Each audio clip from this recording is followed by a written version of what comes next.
Good morning students. Today we are going to discuss area bounded by two polar curves.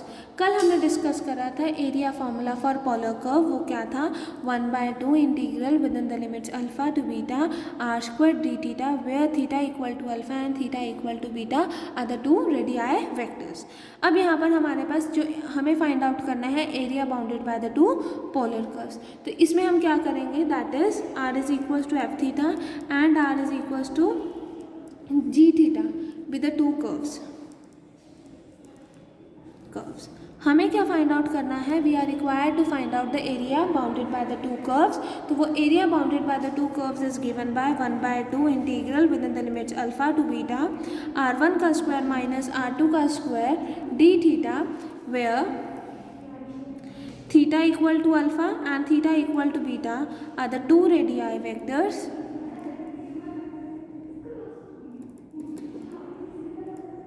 and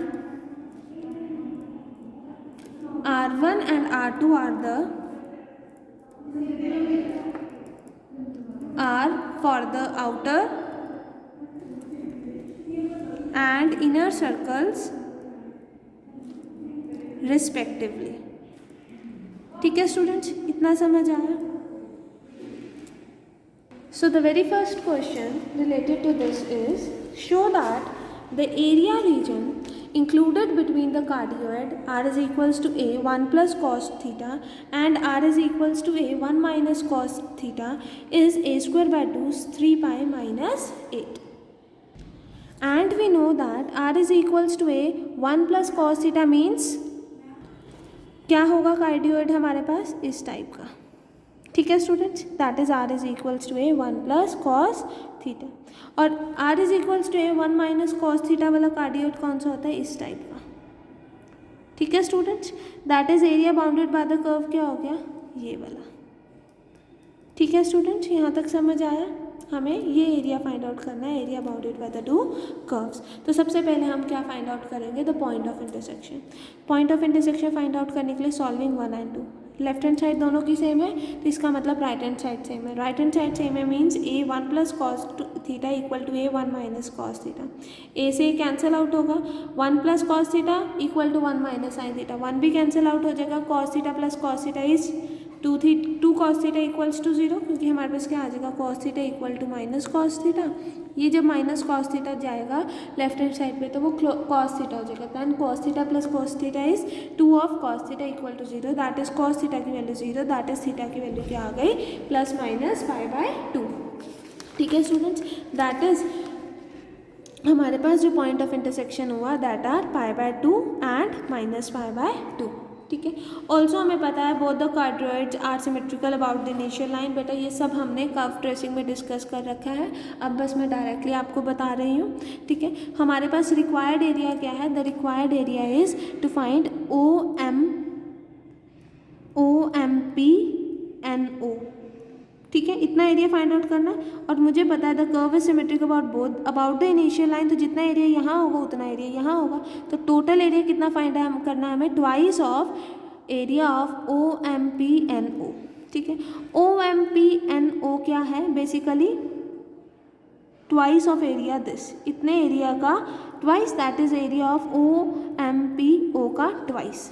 ठीक है, तो आप लिख सकते हो कि required area common between two cardioid is equal to twice of area of OMPNO. अब इसका एरिया फाइंड आउट करना है. ये क्या है? ये पूरा एरिया इसका डबल है. ठीक है, तो that is twice of OMPO. That is 2 × 2 4. That is 4 times area of OMPO. तो यहाँ पर थीटा की वैल्यूज क्या होंगी? रेडियाई वेक्टर्स कौन कौन से होंगे? Theta equal to 0 2, theta equal to π/2. तो रिक्वायर्ड एरिया क्या हो जाएगा हमारे पास? Required area is 4 integral 0 to π/2. अब देखो इतना एरिया फाइंड आउट करना ना. ये किसका कर्व है? ये कौन से कार्डियोइड का कर्व है? It is r is equals to A 1 minus cos theta. तो हमारे पास आर स्क्वायर, क्योंकि यहाँ पर कोई इनर और आउटर वाला है ही नहीं, सिर्फ यही कर्व है हमारे पास जिसका एरिया फाइंड आउट करना है. तो इसकी आर की वैल्यू कंसिडर करेंगे. दैट इज आर की वैल्यू क्या है? इसकी R is equals to A 1 minus cos theta. मतलब आर स्क्वायर की वैल्यू क्या हो जाएगी? A square 1 minus cos theta का स्क्वायर.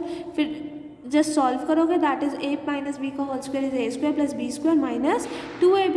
तो 1 का integration theta minus cos 2 theta का integration minus 2 sine theta plus cos square theta है ना, तो इसको अलग से कर दिया हमने। अब यहाँ पर क्या अप्लाई करोगे, Wallis formula, that is 1/2 into π/2, और इसमें लिमिट्स पुट करोगे तो π/2 माइनस 2 sin π/2 माइनस 0, तो ये टर्म्स आ जाएंगी, तो हमारे पास area bounded by the curve आ जाएगा। ठीक है स्टूडेंट्स, इसमें हमें R1 माइनस R2 करने की नीड इसलिए नहीं पड़ी क्योंकि मुझे सिर्फ इतना एरिया फाइंड आउट करना पड़ा। इतना एरिया फाइंड आउट करने के लिए जो एरिया ऑफ द कर्व आ रही है वो सिर्फ ये वाले कर्व की आ रही है, that is R is equals to A1 minus cos theta. तो ये हमारे पास सिंपली सॉल्व हो गया। ठीक है स्टूडेंट्स, अब नेक्स्ट देखो, find the area common to the circle R is equals to A। Circle लिया जिसकी रेडियस क्या है R, and the cardioid R is equals to A1 plus cos theta, तो ये कार्डियोइड होगी। अब देखो area bounded by the curve क्या हो गया, ये वाला।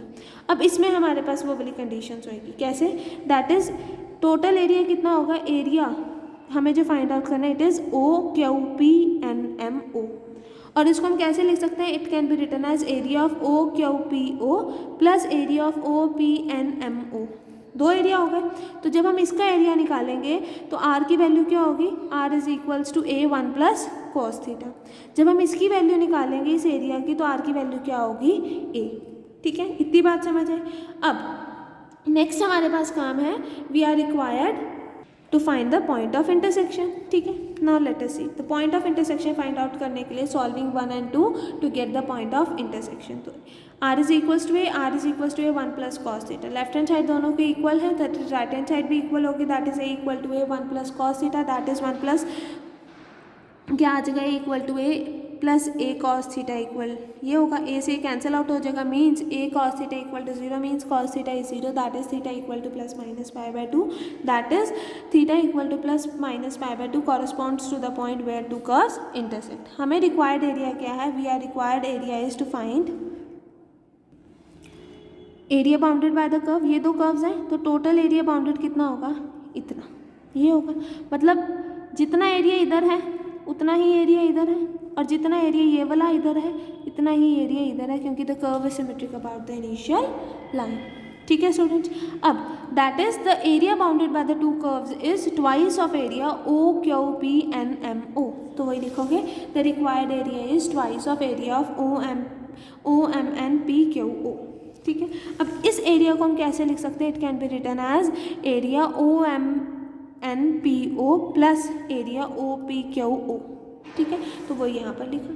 अब एरिया OMNPO कैसे फाइंड आउट होगा, OMNPO, थीटा यहाँ पर 0 है, यहाँ पर π/2, और ये किसकी कर्व है, R इक्वल टू A। तो आप इसमें क्या करोगे, integral within the limit 0 to π/2 1/2 R² d theta for R equal to A, तो R की वैल्यू A पुट करी और सॉल्व करा। ठीक है स्टूडेंट्स, फिर हमारे पास क्या होता है, we are required to find the area OPQO। OPQO ये किसका एरिया है, बेसिकली कर्व किसकी है, R is equals to 1 plus cos theta. ठीक है, यहाँ पर थीटा क्या था, π/2, यहाँ पर आया तो थीटा क्या हो गया, पाई, तो मतलब लिमिट्स दो रेडियाई वेक्टर्स इस एरिया के लिए क्या हो गया, theta equal to π/2 to pi, तो वही लिया, integral within the limits π/2 to pi 1/2 R² d theta for R is equals to A1 plus cos theta. अब ये जस्ट सॉल्व करना है, आपके पास ये वैल्यू आ जाएगी। ठीक है, ये वाली वैल्यू और ये वाली वैल्यू आप इक्वेशन नंबर 3 में सब्स्टिट्यूट करोगे और आपके पास रिक्वायर्ड आंसर आ जाएगा। ठीक है स्टूडेंट्स, इंटीग्रेशन सॉल्व कर सकते हो। दो अगर आपको फिर भी कोई डाउट है तो do ask me in your live doubt class. This completes your chapter quadrature. Thank you class.